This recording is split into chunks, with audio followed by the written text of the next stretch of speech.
حکمران مل کر حضرت کا استقبال کریں، نعرہ تکبیر و رسالت کریں۔ نعرہ تکبیر، نعرہ رسالت، جشن رحمت للعالمین حضرت علامہ مولانا مختار حسن صاحب قبلہ، نعرہ تکبیر، نعرہ رسالت۔ السلام علیکم ورحمۃ اللہ وبرکاتہ۔ الحمدللہ الحمدللہ وکفی والصلاة والسلام على حبيبنا طبيبنا معلمنا المصطفى وعلى آله وأصحابه المجتبى المرتضى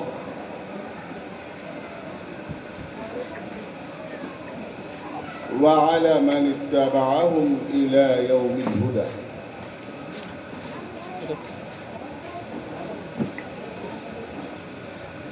أما بعد فأعوذ بالله من الشيطان الرجيم، بسم الله الرحمن الرحيم۔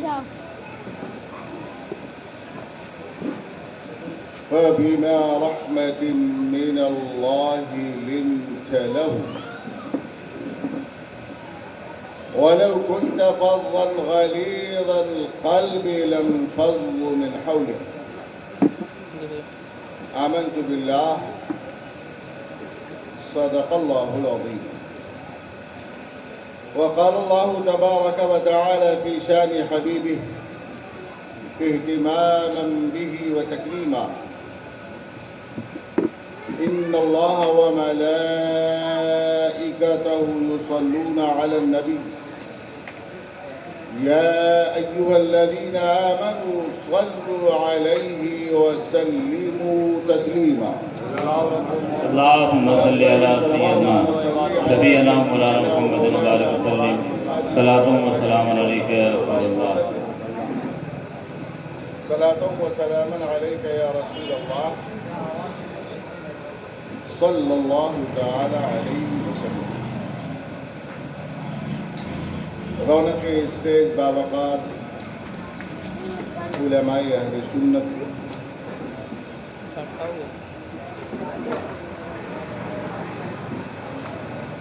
خطبہ اعظام، شعراء اسلام،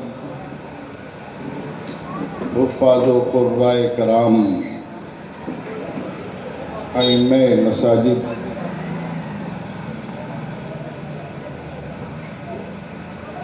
اور تشریف فرما محبان گرامی مرتبت،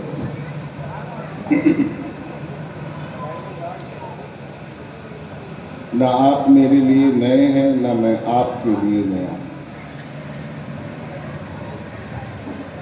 یہ آپ کی محبت ہے کہ باہری خطبہ کے ساتھ ساتھ اپنے شہر کے علماء اور خطبہ کو آپ نہایت ہی محبت کے ساتھ سنتے ہیں۔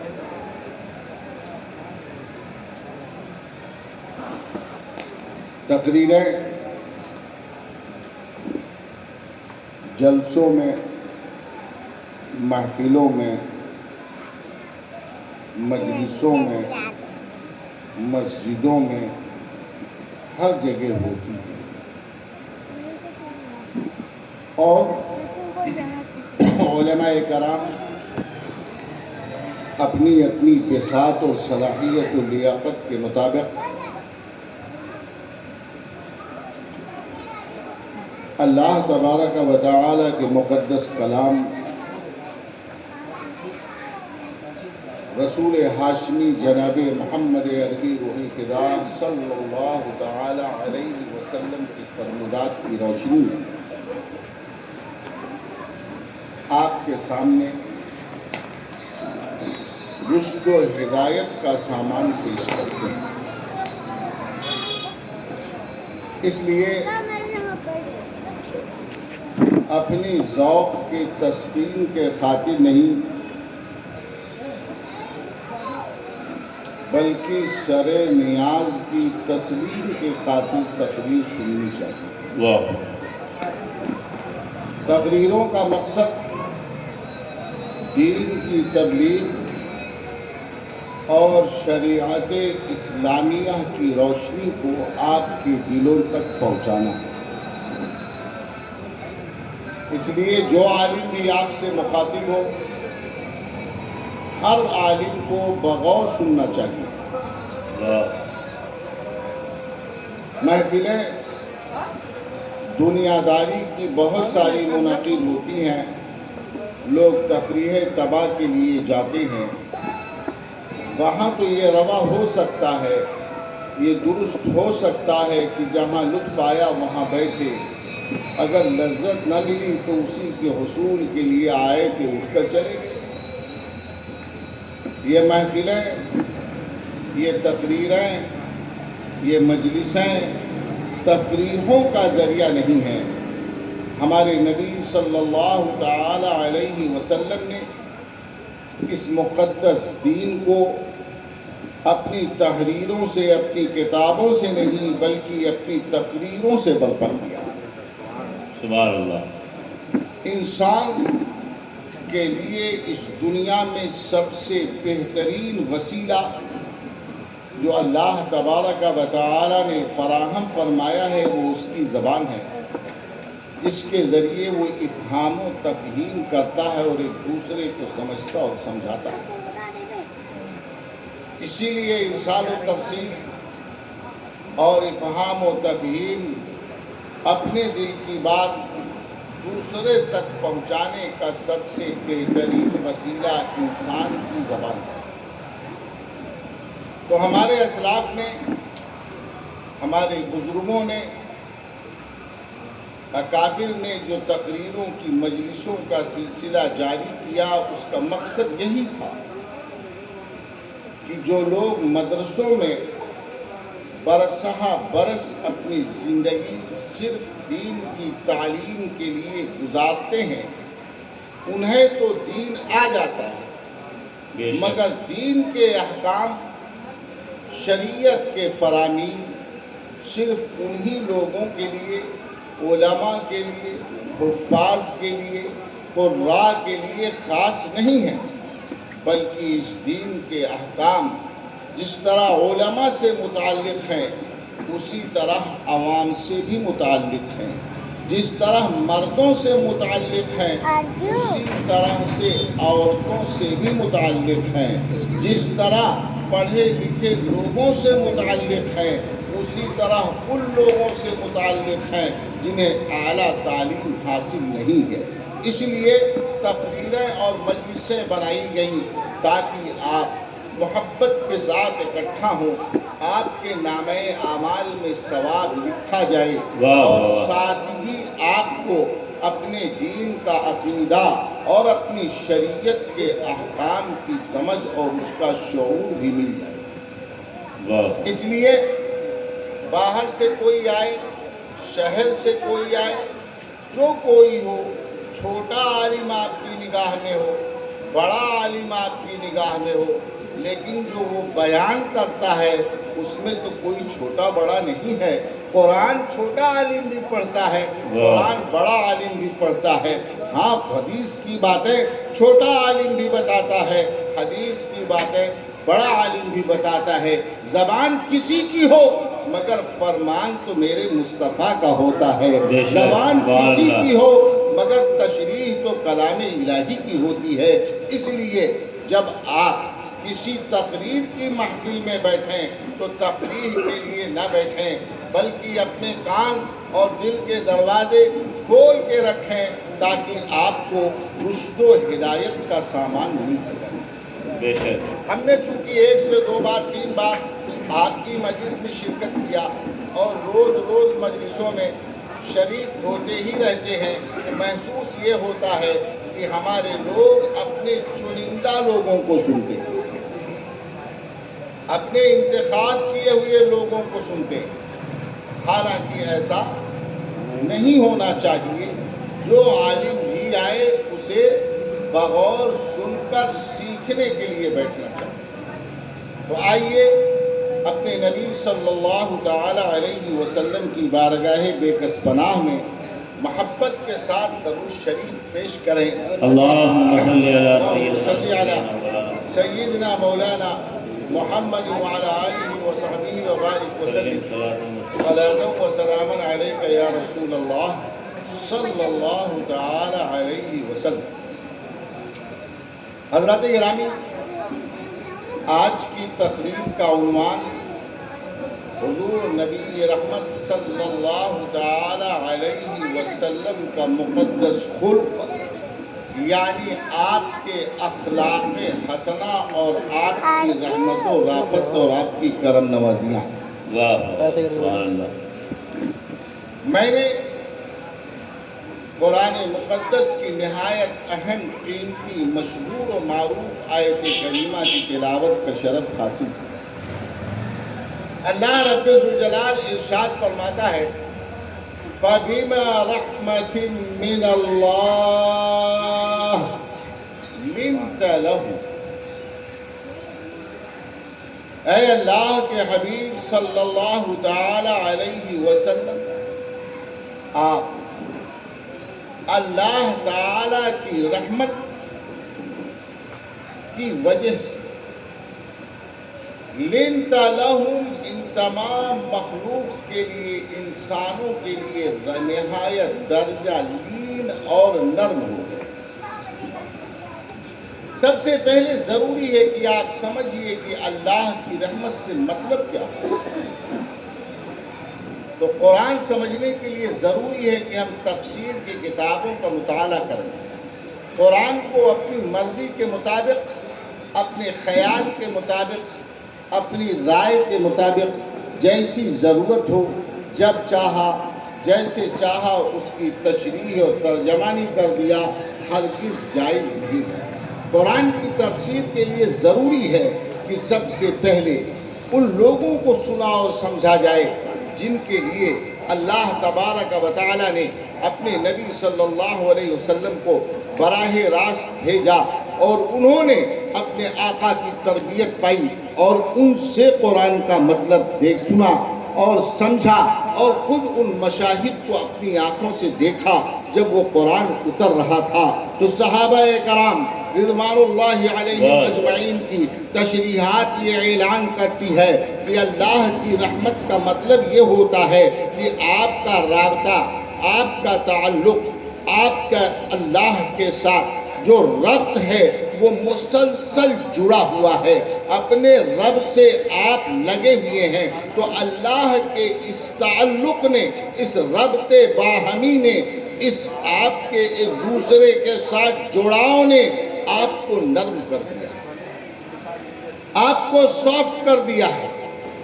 آپ کی نرمی کا مطلب یہ ہوتا ہے کہ جب لوگوں میں آپ غلطیاں دیکھتے ہیں، لوگوں میں کمیاں دیکھتے ہیں، لوگوں میں گناہ دیکھتے ہیں، تو آپ کے متبع اور پیروکار ہیں، آپ ان پر پھٹ نہیں جاتے، بلکہ اپنے رحم و کرم سے انہیں اپنے درگزر سے نوازتے ہیں۔ کمزوروں کو دیکھتے ہیں تو بس جاتے ہیں، فقراء کو دیکھتے ہیں تو ان سے اتراتے نہیں، بلکہ ارشاد فرماتے ہیں تم کیوں مایوس ہو، تمہارے چہرے پر ہوائیاں کیوں اڑ رہی ہیں، تم پریشانی کیوں محسوس کرتے ہو، اپنے اندر حقارت و ذلت کا احساس کیوں کرتے ہو۔ کلنا فقراء الی اللہ، ہم میں سے ہر ایک اللہ کا محتاج ہے، ہم میں سے ہر ایک اللہ کا فقیر ہے۔ جو کائنات کا تاجدار ہے، جو امام المرسلین ہے، جو جان عالمین ہے، جو سید الانبیاء ہے، جو سروروں کا شاہ ہے، وہ فرماتا ہے کلنا فقراء الی اللہ، ہم سب کے سب پانی دے دیو، ہم سب کے سب اللہ کے فقیر ہیں، ہم سب اس کے محتاج ہیں، ہم سب اس کے حاجت مند ہیں۔ بسم اللہ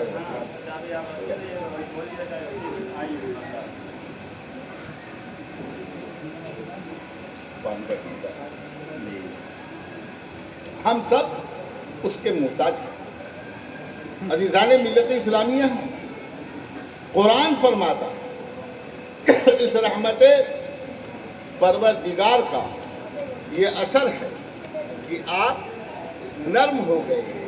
دوسری جگہ قرآن شریف خود ارشاد فرماتا ہے وَبِالْمُؤْمِنِينَ رَءُوفٌ رَحِيمٌ، یہ نبی ایسے ہیں جو مومنوں کے ساتھ رؤوف بھی ہیں، رحیم بھی ہیں۔ آپ کا اخلاق حسنہ دیکھنا ہے تو قرآن کے مقدس کلمات میں دیکھیے، اللہ تعالیٰ فرماتا ہے وَلَوْ كُنْتَ فَظًّا غَلِيظَ الْقَلْبِ لَانفَضُّوا مِنْ حَوْلِكَ، اے محبوب اگر آپ فظ غلیظ القلب ہوتے، یہ فظ کیا چیز ہے؟ جاف، عربی میں تفسیر کی کتابوں میں اس کا ترجمہ کیا گیا تو اس کا معنی بتایا گیا، اس کے معنی ہوتا ہے خشک ہونا، جاف ہونا۔ ایک آدمی سفر کرتا ہوا، چلتا ہوا آپ کی دکان آیا، آپ کے مکان آیا، آپ کے محلے میں آیا، آپ کے سامنے آیا، اس نے کہا السلام علیکم ورحمۃ اللہ وبرکاتہ۔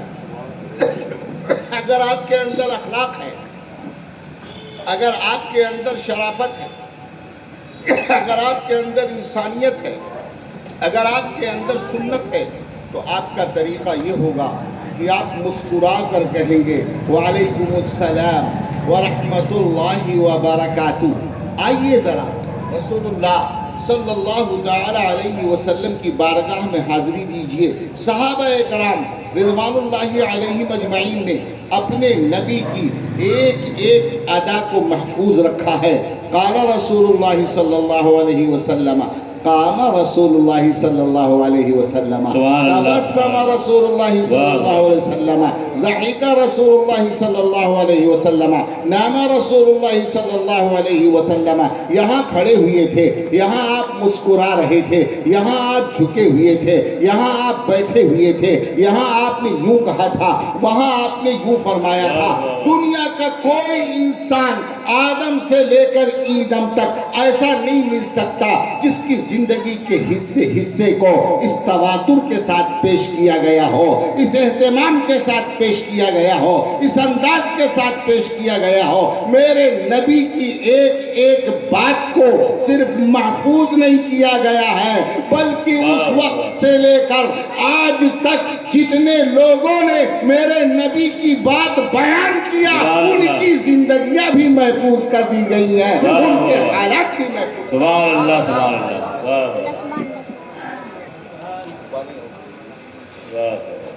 ان کی بھی زندگیاں محفوظ کر دی گئی ہیں۔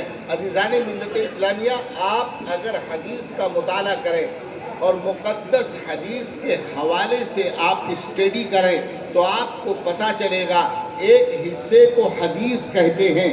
حدیث وہ ہے جو میرے رسول صلی اللہ علیہ وسلم نے فرمایا ہو، حدیث وہ ہے جو آپ نے کام کیا ہو اور اسے نقل کیا گیا ہو، حدیث وہ ہے جو آپ کے سامنے دوسرا کرتا ہو اور آپ نے منع نہ کیا ہو۔ لیکن جب آپ حدیث پڑھنے جائیں گے تو وہ بات آنے سے پہلے درجنوں لوگوں کا نام آتا ہے، انہوں نے ان سے بیان کیا، انہوں نے ان سے بیان کیا، ہزاروں ہزار جلدوں میں کتابیں موجود ہیں۔ حدیث سے گفتگو بعد میں ہوگی، پہلے حدیث بیان کرنے والے کی زندگی دیکھی جائے۔ سبحان اللہ، سبحان اللہ۔ اس کو روات حدیث کہتے ہیں، اس کو سند حدیث کہتے ہیں۔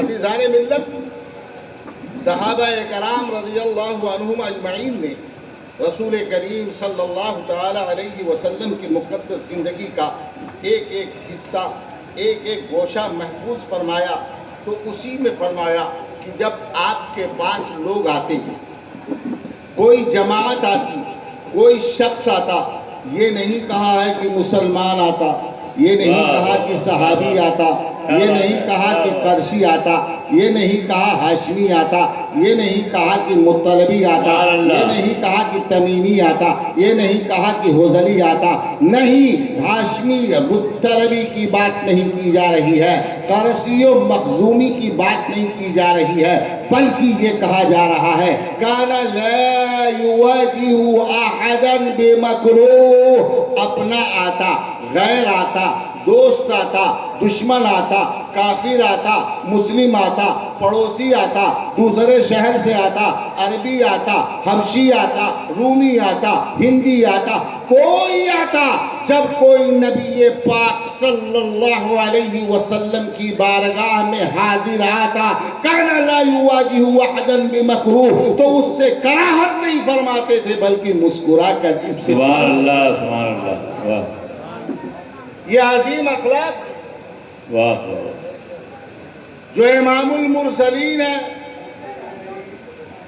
جو مالک کونین ہے، بے شک سبحان جو اللہ. انبیاء کا سردار ہے، جو تمام مخلوق میں سب سے افضل و اعلیٰ ہے، اس کے پاس آنے والا آیا. کون آیا؟ حاتم الطائی کا بیٹا عدی آیا، مسجد نبوی میں آیا. واہ اس نے آپ سے سلام پیش کیا. آپ نے پوچھا کون ہو؟ انہوں نے جواب دیا میں عدی حاتم الطائی کا بیٹا ہوں.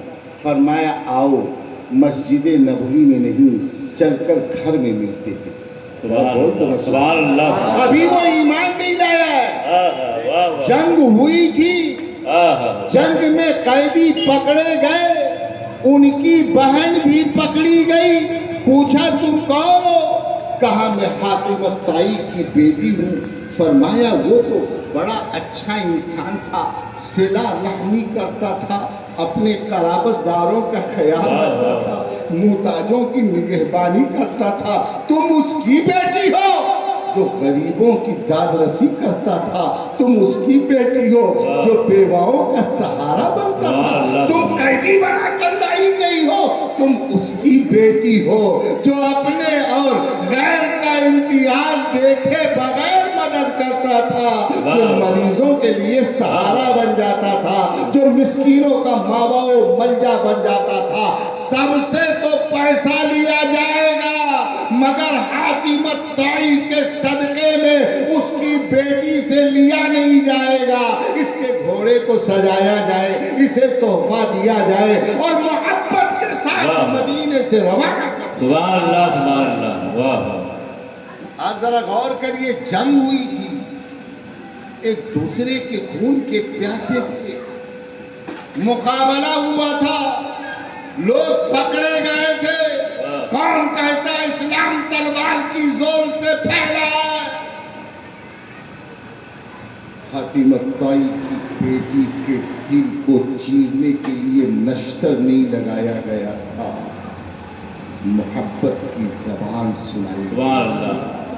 فرمایا انہیں انعام دیا جائے، تحفے دیا جائے، اکرام کیا جائے. یہ معزز باپ کی بیٹی ہیں، ان سے غلط فہمی ہو گئی ہے، اس لیے یہ قیدی لوگوں میں آ گئی ہیں. جب ان کی بہن حضرت حاتم الطائی کے بیٹے حضرت عدی کی بہن گھر پہنچی، ملاقات ہوئی تو کہا میں نے عجوبہ دیکھا. وہ تو بڑے رحیم و کریم ہیں. فَبِمَا رَحْمَةٍ مِّنَ اللَّهِ لِنْتَ لَهُمْ. دشمن کی بیٹی کو دیکھ کر اس کی سخاوت کو یاد کر لیا، اس کی عنایت کو یاد کر لیا، اقربا پروری کو دیکھ لیا، محتاج و مسکینوں کی حاجت روائی کو دیکھ لیا، بیواؤں کے لیے سہارا بننے کے سامان کو دیکھ لیا. یہ نہیں دیکھا کہ دشمن کی طرف سے قیدی بن کر کے آئی ہے. رسول اللہ صلی اللہ علیہ وسلم کے لیے جو اس نے کلمات کہے تھے آج تاریخ کی زبان میں محفوظ ہے. اس نے اپنے بھائی سے کہا میرے بھائی، میرا دل تو اسی وقت مسلمان ہو گیا تھا جب دشمن کے لیے پھول کا زیب بچھایا گیا تھا. ہاں تم جاؤ ذرا دیکھو، ان کے اندر تو اقربا پروری ہے، ان کے اندر تو انسانیت ہے، ان کے اندر تو غریب غربت غریب پروری ہے، ان کے اندر تو مسکینوں کے لیے فریاد رسی ہے، ان کے پاس تو مہمانوں کی ضیافت کا سامان ہے، ذرا جاؤ آپ دیکھ کر کے آؤ۔ حضرت عدی بن حاتم جب آئے تو رسول اللہ صلی اللہ علیہ وسلم کے لیے سوچا کہ وہ بہت بڑے بادشاہ ہوں گے، کیا بات ہے، ان کا محل ہوگا، واہ واہ، حاشیہ بردار ہوں گے، خدام ہوں گے، پہنچنے کے لیے کسی نہ کسی وسیلہ کی ضرورت ہوگی۔ پوچھا کہاں ہے؟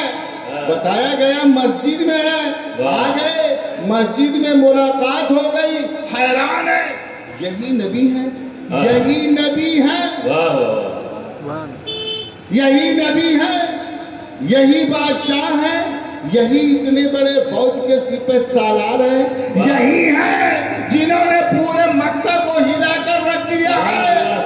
واہ واہ واہ، فرما رہے ہیں یہاں ملاقات نہیں ہوگی، گھر ملاقات ہوگی۔ تھوڑا سا گھر سے نکلے، دور نہیں تھا، گھر میں گھسنے سے پہلے ایک بڑھیا مل گئی اور کہا میری کچھ حاجت و ضرورت ہے، مجھے کچھ آپ سے پوچھنا ہے۔ عدی حیران رہ گئی، ایک بیوہ، ایک بوڑھی عورت، کائنات کے مالک جس کے رعب و دبدبہ سے روم و فارس کانپ رہا ہے، جس نے پورے عرب کو چیلنج کر رکھا ہے، جس کی سپاہ نے کسری و روما کو ہلا رکھا ہے، ایک بڑھیا آ گئی ہے، ایک بڑھیا آ گئی ہے۔ کہنے لگے، روایت کرتے ہیں کہ بہت دیر تک اس نے بات کہا، میں نے دل میں سوچا یہ کیسا انسان ہے جس کے پاس سپاہ بھی ہے، فوج بھی ہے، حکومت بھی ہے، طاقت بھی ہے، قوت بھی ہے، قیادت بھی ہے، لیڈرشپ بھی ہے، سب کچھ تو موجود ہے، سب کچھ تو موجود ہے، مگر ایک کمزور بڑھیا بیوہ روک کر جتنا چاہتی ہے بات کر لیتی ہے۔ واہ واہ، میں برداشت کر کے ان کے گھر کے اندر گیا تو کچھ سامان نہ تھا، ایک تکیہ تھی جو چمڑے کی بنی ہوئی تھی اور اس کے اندر لفظ ہے لیفا، یعنی کپڑے کے کترن بھرے ہوئے تھے۔ میرے مصطفیٰ صلی اللہ تعالی علیہ وسلم نے اس اکلوتی تکیہ کو عدی بن حاتم کے لیے پیش کر دیا، اس پر بیٹھ جاؤ، اس پر بیٹھ جاؤ۔ کہنے لگے آپ بیٹھیے، کہا نہیں نہیں، میرا دین مہمان کی تکریم سکھاتا ہے، تم عدی کے بیٹے ہو، میرے مہمان ہو، تم تکیے پر بیٹھو۔ عدی کہتے ہیں حکم ہوا، میں تکیے پر بیٹھ گیا، کائنات کا والی رسول اعظم خود فرش دیتی زمین پر بیٹھ کر گفتگو کرنے۔ نعرہ تکبیر، نعرہ رسالت، جشن رحمت للعالمین حضرت علامہ مختار حسن صاحب قبلہ۔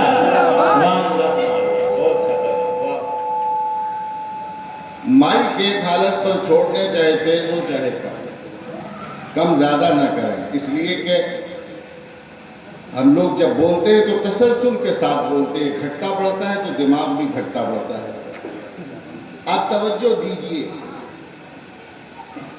آپ توجہ دیجئے، انسان کے اندر اسلام کی قوت اتنی ہی بڑھے گی جتنا اس کا اپنا رابطہ اپنے رب سے اچھا ہوگا۔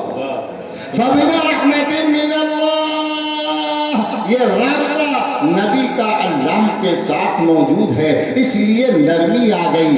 اب جب تک یہ رابطہ ایک مسلمان کا اپنے رب کے ساتھ مضبوط ہوگا، آنے والے مہمان کو وہ مسکرا کر جواب دے گا۔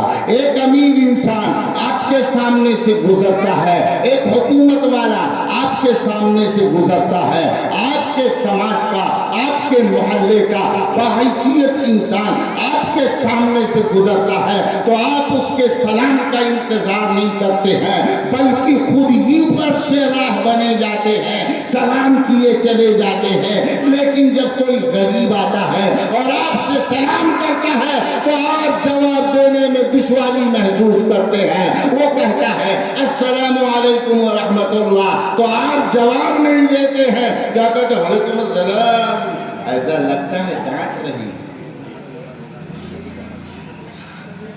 حالانکہ میرے نبی نے فرمایا تھا افش السلام، افش السلام، سلام کو عام کرو، یہی تمہارا اخلاق ہے۔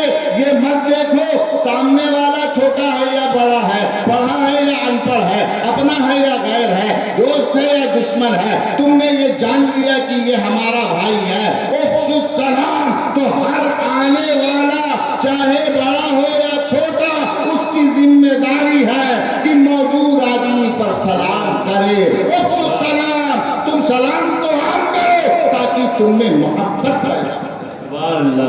پہلے ہم لوگ بستیوں سے گزرتے تھے تو ہر چھوٹا بڑا بچہ بوڑھا جوان سلام کرتا تھا، اب تو بوڑھے سلام کرتے ہیں، جوان خیریت بھی پوچھنے کو تیار نہیں ہے۔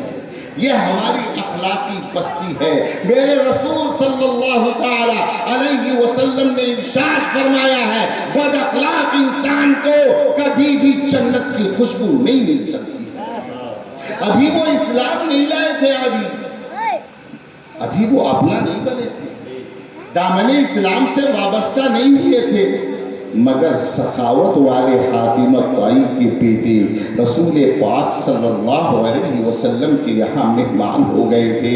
آپ نے یہ نہیں دیکھا یہ آنے والا کون ہے، آنے والا جو بھی ہے میرے گھر میں آیا ہے تو اسے آپ نے تکیہ پیش فرمایا ہے۔ کیا ہمارا اخلاق اپنے سماج کو ہم دیکھیں، کیا ہمارا اخلاق آج کے زمانے میں اسی طرح موجود ہے؟ ہم اپنے چچا کو جواب دیتے نظر آتے ہیں، ہم اپنے باپ کو جواب دیتے نظر آتے ہیں، ہم اپنی ماں کو جواب دیتے نظر آتے ہیں۔ مسلمانوں، پوری دنیا تم خیرات میں تقسیم کر دو، پوری روئے زمین کے ایک ایک حصے اور ایک ایک خطے پر سجدہ کر ڈالو، اگر تم مر گئے اور تمہاری ماں تم سے ناراض تھی، میرے مصطفیٰ فرماتے ہیں تمہیں جنت کی خوشبو نہیں مل سکتی ہے، تمہارا باپ تم سے ناراض تھا، تمہیں جنت کی خوشبو نہیں مل سکتی۔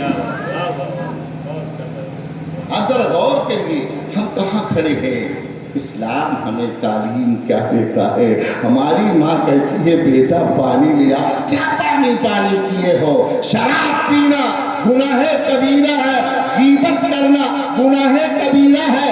ماں نے جائز کام کا حکم دیا تھا، بیٹا پانی لے آؤ، اس نے کہا کیا پانی پانی کیے رہتی ہے، فوراً شراب پینے برابر گناہ ہو گیا۔ ماں کی نافرمانی، بولیے بولیے، باپ کی نافرمانی تمام جائز چیزوں میں گناہ کبیرہ ہے۔ اخلاق ہے اسلام کا۔ نبی پاک صلی اللہ علیہ وسلم آئے، پورے جزیرہ عرب میں اسلام پھیل گیا، حکومت اسلامیہ قائم ہو گئی، ایک مکمل اسٹیٹ، اسلام قائم ہے۔ حضرت حلیمہ سعدیہ رضی اللہ تعالی عنہ آپ کی ماں نہیں ہے، رضائی ماں، آج کے زمانے میں جس کو دائی اور آئی کہا جاتا ہے، ماں نہیں ہوتی، وہ اجرت پر خدمت کرتی ہے، دودھ پلاتی ہے۔ صحابہ کرام کی جھمٹ میں آقا جلوہ بار ہیں، دیکھا ایک دیہاتی بوڑھی عورت چلی آ رہی ہے، خرام ناز سے چلی آ رہی ہے۔ آقا دو جہاں صلی اللہ تعالی علیہ وسلم کھڑے ہو گئے اور فرمایا آ جائیے، اپنی چادر اپنا دوشالے مبارک زمین پر بچھا دیا، آگے بڑھ کر کے استقبال کیا اور اپنی چادر پر وہ چادر جو میرے مصطفیٰ صلی اللہ علیہ وسلم نے فرمایا کبھی حوض کوثر پر نظر آئے گی، کبھی میزان میزان عمل پر نظر آئے گی، کبھی تمہیں پل صراط پر نظر آئے گی۔ میں اتنا بزی ہو جاؤں گا، اپنے امت کو بخشوانے میں اتنا مصروف ہو جاؤں گا کہ کبھی یہ چادر حوض پر چھوٹ جائے گی، کبھی یہ چادر میزان پہ چھوٹ جائے گی، کبھی یہ چادر پل صراط پر رہ جائے گی۔ عزیزان ملت اسلامیہ، وہ مقدس چادر ہمارے آقا و مولا صلی اللہ علیہ وسلم نے بچھا دیا۔ وہ بڑھیا آئی اور ان سے عرض کیا آئیے تشریف فرما ہو جائیے، بیٹھ جائیے۔ جیسے وہ بیٹھ گئی سارے صحابہ حیران ہیں، آنکھیں کھلی کی کھلی رہ گئی۔ ایک دیہاتی بڑھیا عورت ہے جس کے اندر تہذیب و ثقافت کا کوئی احساس نہیں ہوتا، دولت کا کوئی احساس نہیں ہوتا، تعلیم و تربیت کا کوئی احساس نہیں ہوتا ہے۔ کیا بات ہے، معلم کائنات اس بدوی عورت کو اپنے دوشارے پر بیٹھا رہے ہیں۔ جب وہ چلی گئی پوچھا سمجھ میں نہیں آیا معمہ، کہا تمہیں معلوم نہیں یہ تو میری رضائی ماں ہے، ان کا حق مجھ پر ہے، میرے جسم میں جو خون دوڑ رہا ہے اس میں ان کے دودھ کا حصہ۔ نعرہ تکبیر، نعرہ رسالت، جشن رحمت للعالمین۔ حضرات، تعلیم اور ہے، اخلاق اور ہے۔ یہ کوئی ضروری نہیں ہے کہ پڑھا لکھا انسان بااخلاق ہو جائے۔ بااخلاق ہونے کے لیے تعلیم کافی نہیں بلکہ تربیت ضروری ہے۔ بااخلاق ہونے کے لیے تعلیم کافی نہیں ہے، اپنے رب سے ربط ضروری ہے۔ قرآن کہتا ہے فَبِمَا رَحْمَةٍ مِّنَ اللَّهِ لِنْتَ لَهُمْ، ان کے لیے نرم اس لیے ہے کہ اللہ سے آپ کا رابطہ مضبوط ہے، اور اگر آپ فظ و غلیظ ہوتے یعنی اپنے رب سے آپ کا رابطہ کمزور ہوتا تو جس چیز کا رابطہ اللہ سے مضبوط ہوگا، جو کانٹیکٹ کو اچھا رکھے گا، جو تعلق کو بہتر رکھے گا، اس کا اخلاق بہتر ہوگا، اس کا کردار بہتر ہوگا، اس کی زبان نرم ہوگی، وہ لوگوں کے لیے رحمتیں بانٹ رہا ہوگا۔ اور جس کا رابطہ رب سے کمزور ہوگا وہ کتنا بڑا ٹیکنالوجی کا ماہر کیوں نہ ہو جائے، دنیا نے تو آسمان میں کمندیں پھینک دی ہیں، سورج کی کرنوں کو گرفتار کر لیا ہے، یہ سیٹلائٹ مریخ تک پہنچا دیا ہے، ان کے پاس ایٹم بم موجود ہے، ان کے پاس بمبار جہاز موجود ہے، انہوں نے علوم و فنون کا تمام حصہ اختیار کر لیا۔ آج امریکہ اور لندن میں 61% بچے ایسے ہیں جن کا باپ معلوم نہیں ہے، ان کی ماں کا نام لکھا جاتا ہے، مگر پوری 55 ملک جو پوری دنیا میں مسلمانوں کے ہیں ان میں 1% بچہ ایسا نہیں ہے جس کی ماں جس کے باپ کا نام معلوم ہے۔ کہتے ہیں ایجوکیشن سے آپ کے دماغ کی وہ قوت مضبوط ہوتی ہے جس کے ذریعے اسباب کے بارے میں آپ کو معلومات فراہم ہوتی ہے، لیکن یہ اخلاق یہ تربیت سے حاصل ہوتا ہے، یہ تربیت سے حاصل ہوتا ہے۔ آئیے ذرا دیکھیے ہمارے رسول صلی اللہ تعالی علیہ وسلم نے اپنی امت کی تربیت فرمایا تو کیسا اخلاق پیش فرمایا۔ حدیث کی روشنی میں دیکھیے، ادھر ادھر کی بات مت سنیے، میرے نبی صلی اللہ علیہ وسلم نے ایک مکمل ضابطۂ حیات اپنے اسوہ حسنہ میں، اپنی سیرت میں، اپنی کتاب میں، اپنی حدیث میں عطا فرما دیا۔ آپ کو محتاج نہیں رکھا۔ حضرت سعد بن عبادہ رضی اللہ تعالی عنہ آئے، آقا دو جہاں صلی اللہ علیہ وسلم نے پوچھا اے سعد کیا بات ہے، آج چہرے کا رنگ بدلا ہوا، بتائیے بڑا چھوٹوں کو کہیں دھیان دیتا ہے؟ 4.25 لاکھ صحابہ مگر ایک ایک کو اس کے نام سے جانتے ہیں۔ اے سعد کیا بات ہے، کیا تمہارے دل میں کچھ ہے؟ کہا نہیں یا رسول اللہ، ایک معاملہ ہے۔ انصار صحابہ کے دل میں کچھ ہے۔ پوچھا کیا ہے وہ؟ کیا ہے وہ؟ جس کے پاس فوج ہوتی ہے، جس کے پاس سپاہ ہوتی، جس کے پاس حکومت ہوتی، جس کے پاس دولت ہوتی، جس کے پاس قوت ہوتی ہے، جس کے پاس اسٹیٹ اور ملک ہوتا ہے، وہ کسی کی پرواہ نہیں کرتا، اتراتا پھرتا ہے، مگر اپنے ایک ایک صحابی کو چہرے کو دیکھ کر میرے مصطفیٰ اس کے دل کی کیفیات کو بھانپ لیتے۔ کیا بات ہے؟ کہا ان انصار کے دلوں میں کچھ ہے۔ یا رسول اللہ، جنگ حنین سے ملنے والے مال غنیمت کو آپ نے ان لوگوں میں تقسیم کر دیا ہے جو جنگ میں گئے ہی نہیں تھے۔ انصار صحابہ کو اس سے آپ نے نہیں عطا فرمایا ہے، اس لیے ان کے دل میں چوٹ ہے۔ جنگ ہم نے لڑی، محنت ہم نے کیا، جان کی بازی ہم نے لگائی، مال کوئی اور لے گیا۔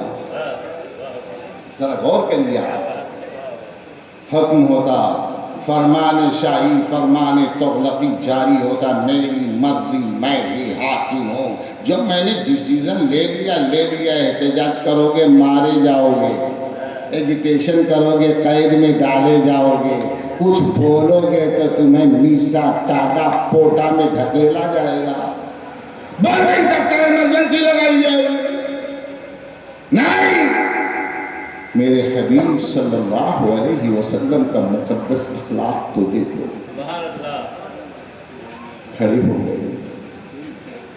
ہو گئے اور فرمایا کہ انہیں بلاؤ، اور آپ نے عظیم الشان خطبہ عطا فرمایا۔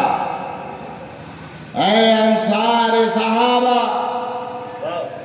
مکہ والوں نے جب جھٹلایا تو تم نے تصدیق کی، جب انہوں نے مال چھین لیا تب تم نے دولت لٹائی، جب انہیں گھر و اسباب لے لیا فآویتمونا تو تم نے ہمیں پناہ دے دی۔ ہم تمہیں بھوک کیسے سکتے؟ ہم نے انہیں بکریاں دی ہیں، ہم نے انہیں اونٹ دیا، ہم نے انہیں جنگ سے ملنے والا سامان دیا۔ کیا تمہیں یہ پسند نہیں ہے کہ ہم انہیں دولت دیں، ہم انہیں اخلاق دیں، اور اسی کے ساتھ ایمان بھی دے دے، انہیں مؤلفۃ القلوب بنا دے؟ وہ بادیہ نشین ہے، وہ محتاج ہے، وہ کلاش ہے، انہیں مال کی ضرورت ہے، وہ ہمارے دشمن ہیں، ہم نے ان کی خدمت کیا ہے تاکہ وہ اسلام سیکھ کر تمہارے بھائی بن جائے۔ کیا تمہیں پسند نہیں ہے کہ وہ اونٹ اور بکریاں لے جائے اور تم محمد مصطفیٰ کو اپنے ساتھ لے جاؤ؟ روایت میں آتا ہے کہ صحابہ کرام رو رہے تھے جب اپنے حبیب صلی اللہ علیہ وسلم کو خطبہ دیکھا ہے تو داڑھی سے آنسو گر رہے تھے۔ یہ لفظ آیا ہوا، اس قدر وہ رو رہے تھے کہ ان کے داڑھیوں سے آنسو ٹپک رہے تھے، اور میرے مصطفیٰ بیان فرما رہے تھے، ہم اس دنیا میں دولت کے لیے نہیں آئے ہیں، رضائے الہی کی تکمیل کے لیے آئے ہیں۔ تمہیں تمہارا مصطفیٰ چاہیے یا حنین کا مان چاہیے؟ تو انہوں نے کہا تھا، ہم نے تو اپنا سارا جہان آپ کے قدموں پہ رکھ دیا ہے، ہمیں دولت نہیں چاہیے، رضائے حبیب چاہیے۔ نعرہ تکبیر، نعرہ رسالت، علماء اہل سنت، حضرت علامہ عبدالرب صاحب قبلہ، نعرہ تکبیر، نعرہ رسالت۔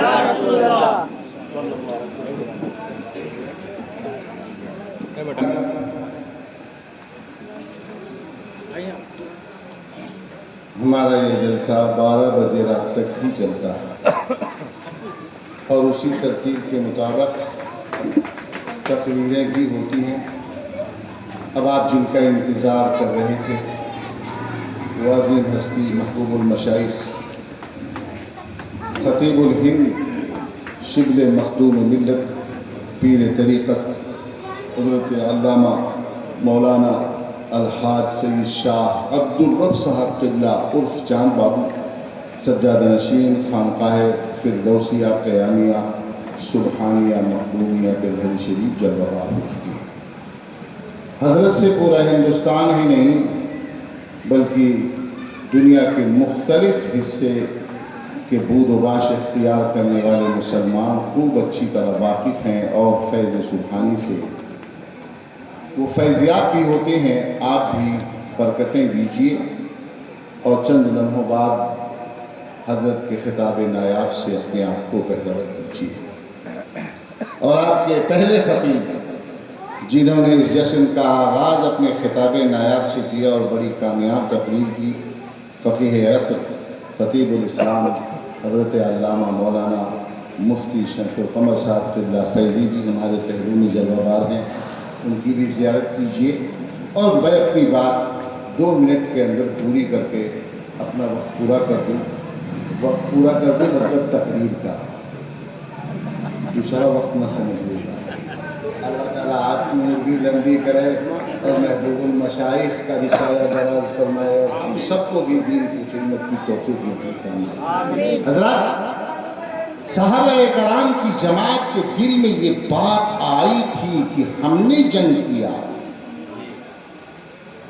مال دوسرا لے گیا، نبی پاک صلی اللہ علیہ وسلم نے ناراضی نہیں جتائی تھی۔ یہ تمہارے دل میں خیال کیسے آیا؟